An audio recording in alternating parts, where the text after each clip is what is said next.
If you were to design the ultimate movie monster, you would probably sketch something like this. You would give it the towering height of a Tyrannosaurus rex. You would cover it in feathers and give it a long, serpentine neck. And then, for the pièce de résistance, you would attach 6 biological swords to its hands. We are talking about claws that were over 3 feet long, longer than a human arm, sharp as scythes, and heavy as iron. This creature looks like it was built for one purpose: to slice, to dice, and to disembowel anything foolish enough to cross its path. It looks like the Wolverine of the Cretaceous, a slasher villain brought to life. But nature is a master of deception. Because this terrifying beast, this walking nightmare armed with the deadliest hands in history, was not a super predator. It was a vegetarian. This is the story of Therizinosaurus, the Scythe Lizard, and how evolution built the most terrifying pacifist the world has ever seen. The story of Therizinosaurus is one of the greatest detective stories in the history of paleontology, filled with red herrings, mistaken identities, and a decades-long puzzle that spanned the Cold War.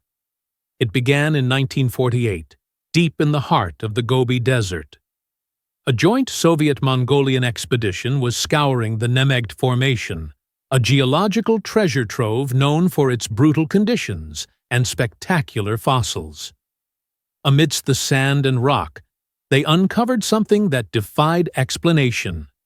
They found bones that were clearly reptilian, but they were associated with unguals, claw bones, of gargantuan proportions. The claws were flattened, curved, and enormous. The bony cores alone measured nearly 70 centimeters. When the famous Soviet paleontologist Evgeny Maleev examined them, he was stumped. He had seen the claws of predators before, but they were usually hooked and thick. These were long and flat. Maleev looked at the available evidence, some ribs and these massive claws, and came to a conclusion that seems laughable today, but was logical at the time. He decided that this creature was a gigantic, turtle-like reptile. He hypothesized that it used these massive scythes not for killing, but for harvesting seaweed from the bottom of prehistoric lakes, much like a diving turtle. He named it Therizinosaurus coloniformis, a name that literally translates to Scythe Lizard formed like a turtle. For over 20 years, this was the accepted image. Textbooks and museums imagined a monstrous sea turtle swimming through the ancient Mongolian waters, using its claws like oversized rakes. It was a Frankenstein reconstruction born of limited data. It wasn't until the 1970s, when more complete skeletons of related species like Alxosaurus and Segnosaurus were discovered in China and Mongolia, that the picture began to shift. These new fossils showed the same type of claws, but they were attached to the arms of a theropod dinosaur. This was a seismic shock to the system. Theropods are the beast-footed dinosaurs, the lineage that includes T-Rex, Velociraptor, and Allosaurus. They are defined by being bipedal killing machines. Yet, here was a theropod that had completely abandoned the family business. It was as if a pack of wolves had suddenly decided to evolve into pandas. The giant turtle theory was discarded, replaced by something even stranger, a giant, pot-bellied, bird-like dinosaur that looked like a reject from a fantasy novel.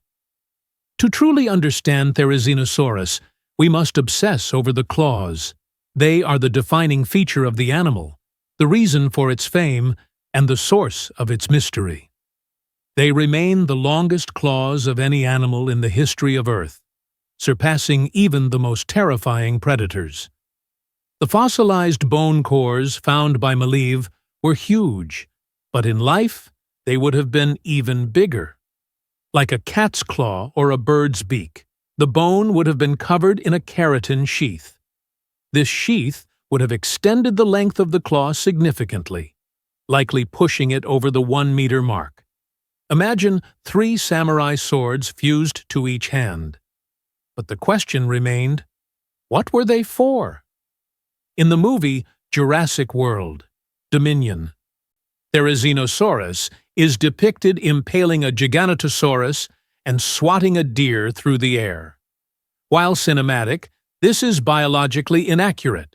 Biomechanical studies of the claws reveal a surprising fragility. If you look at the cross-section of a velociraptor claw, it is thick and robust, designed to withstand the stress of latching onto a struggling victim. The claw of Therizinosaurus is incredibly narrow and vertically flattened. If the animal had tried to slash a solid object like a bone or a tree trunk with high velocity, the stress fractures would have been catastrophic. They were not built for high-impact combat. They were not slashing weapons in the traditional sense. So, if they weren't for killing, were they for digging? Some paleontologists suggested Therizinosaurus might have ripped open termite mounds like a giant anteater. But the claws lack the specific curvature and leverage points seen in digging animals. The prevailing scientific consensus today paints a picture of a gentle giant. These claws were precision tools, effectively giant grappling hooks. Therizinosaurus was a high browser. It would reach up into the tall canopy of the Cretaceous forests, hook those massive scythes over thick branches, and gently pull them down toward its mouth. It was essentially a prehistoric gardener using swords to prune the trees. It is a classic example of nature repurposing a structure. What looks like a weapon of war was actually a utensil for lunch. The rest of the animal was just as bizarre as its hands. Therizinosaurus was a biological contradiction, a creature that seemed to be assembled from the spare parts of other dinosaurs. Standing up to 5 meters, 16 feet, tall, and weighing an estimated 5 tons, it rivaled the Tyrannosaurus rex in sheer mass. It was a heavyweight. But while a T-Rex is built of muscle, tension, and forward momentum, Therizinosaurus was built like a pear. When the lineage shifted from eating meat to eating plants, their anatomy had to undergo a radical reconstruction. Meat is easy to digest. Plants are hard. To extract nutrients from cellulose and tough fibers, an animal needs a massive digestive tract. It needs a fermentation vat. Consequently, the pelvis of Therizinosaurus widened dramatically. Its pubic bone swept backward, a condition known as opisthopubic, to create a massive cavity for its gut. It developed a pot-belly that would make a panda jealous. This massive gut was supported by broad, sturdy legs that ended in 4 toes touching the ground, unlike the 3 toes of most theropods. It sacrificed speed for stability. It wasn't running anywhere fast. But the strangeness of this animal didn't end with its appearance. It extended to its family life. In the Gobi Desert, paleontologists have unearthed massive nesting sites belonging to therizinosaurs. These weren't solitary nests hidden away in fear. They were colonies. Dozens of clutches of spherical, basketball-sized eggs were found close together. This suggests that despite their terrifying weaponry, Therizinosaurus likely gathered in groups during the breeding season, creating a communal fortress. Imagine walking into a clearing and seeing 20 of these 5-ton giants sitting on their nests, their meter-long claws resting gently next to fragile shells. It paints a picture of complex social behavior, where these monsters were actually protective, attentive parents, using their formidable weapons not just to defend themselves, but to guard the next generation of gentle giants. And then there is the issue of feathers. For a long time, paleoart depicted Therizinosaurus as a scaly, reptilian beast. But we now know that the Maniraptora, the group of theropods to which it belongs, were ancestrally feathered. Fossils of its close relative Beipiaosaurus show distinct impressions of thick, shaggy coats of primitive feathers. It is highly probable, almost certain, that Therizinosaurus was not scaly. It was fluffy. Imagine a 5-ton sloth-bear-bird hybrid covered in shaggy gray or brown plumage, perhaps with display feathers on its arms or tail. This plumage wouldn't have been for flight, it was far too heavy, but for thermoregulation, keeping warm, or for display. Despite its diet of leaves and its slow metabolism, Therizinosaurus did not live in a peaceful garden. The Nemegt Formation of Mongolia, 70 million years ago, was a wet, forest-rich environment teeming with danger. It was a delta system, lush with river channels, tall araucaria trees, and dense undergrowth. And the lord of this land was Tarbosaurus. Tarbosaurus batar was the Asian cousin of the North American T-Rex. It was nearly as big, just as strong, and hunted the same way. In most ecosystems, a slow-moving, pot-bellied herbivore is an easy meal, a walking buffet, but Therizinosaurus thrived alongside this apex predator. Why? How did a slow, fat bird survive the reign of a tyrannosaur? Because of the claws. We established that the claws were fragile if used to slash bone. But biology is often about intimidation rather than actual combat. Those meter-long scythes acted as a biological nuclear deterrent. A Tarbosaurus is a predator that relies on its eyes. When it looked at a Therizinosaurus, it didn't see a helpless herbivore. It saw a 5-ton wall of feathers and 3-foot spikes. While the claws might break if slammed into a femur, they were perfectly capable of piercing soft tissue. They could puncture a lung, blind an eye, or disembowel a stomach. A Therizinosaurus under attack wouldn't run. It couldn't run. Instead, it would stand its ground. It would rear up to its full, towering height, extend those massive arms to create a wide, terrifying silhouette, and hiss or roar. If the predator got too close, the Therizinosaurus would swipe. Not a precise surgical strike, but a flailing, chaotic defense. For a predator like Tarbosaurus, whose survival depends on staying injury-free, the risk was simply too high. Why risk getting blinded by the crazy gardener when there are defenseless duck-billed dinosaurs nearby? This changes our perception of the animal. It wasn't a victim. It was a fortress.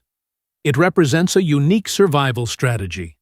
Become so weird, so big, and so dangerously armed that the predators simply decide it is not worth the trouble. It achieved peace through superior firepower. Therizinosaurus represents one of the most radical left turns in evolutionary history. Its deep ancestors were small, fast, carnivorous raptors. They were hunters. Over millions of years, this lineage made a choice that is rare in the theropod world. They decided that chasing meat was too hard and that eating plants was easier. Usually, when carnivores turn into herbivores, they get smaller and faster to avoid being eaten. The Therizinosaurs did the opposite. They got massive. They followed a path known as gigantothermy, getting so big that your sheer size protects you and helps maintain your body temperature.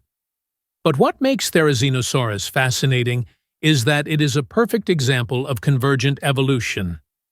This is when nature invents the same design multiple times in unrelated animals because it is a good design. Look at the extinct ground sloths of the Americas. They were massive, slow-moving herbivores with huge claws used for pulling down branches. Look at the Chalicotheres, bizarre relatives of horses that looked like gorillas. They were large herbivores that sat on their haunches and used clawed hands to feed.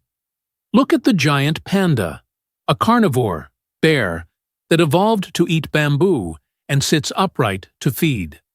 Therizinosaurus is the dinosaur version of this specific archetype. Nature seems to love this design, A giant, heavy-set browser that sits on its haunches, uses a big gut to ferment food, and uses big claws to manipulate trees. It happened with mammals, and it happened with dinosaurs. It seems that being a giant, clawed sloth is a very successful way to live, even if it looks absolutely ridiculous to us. However, this specialization came at a cost.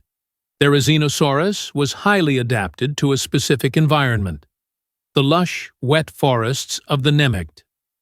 It needed massive amounts of vegetation to fuel its 5-ton body. When the climate began to change at the end of the Cretaceous, drying out the deltas and changing the vegetation, creatures like Therizinosaurus would have been the first to suffer. And when the asteroid hit, wiping out the photosynthesis that fueled their food source, the Scythe Lizard had nowhere left to turn. The specialized gardener perished, leaving behind only its swords to puzzle the scientists of the future. Therizinosaurus is a reminder that nature loves a paradox. It took the blueprint of a killer and tweaked it into a gentle giant. It built a creature that looked like a nightmare, but lived a life of peace. It challenges our assumptions. We look at claws and see violence. We look at size and see aggression. But Therizinosaurus tells us that sometimes a sword is just a gardening tool, and a monster is just a misinterpreted animal trying to eat its lunch. It stands as a monument to the weirdness of the Cretaceous, a time when the Earth was home to experiments so bold and bizarre that we are still struggling to understand them today. If you enjoyed unraveling the mystery of the Scythe Lizard, make sure to subscribe to ExtinctEchoes. We dig up the truth behind the legends. And tell us in the comments, if you met a Therizinosaurus in the wild, would you trust its vegetarian diet, or would you run from those claws?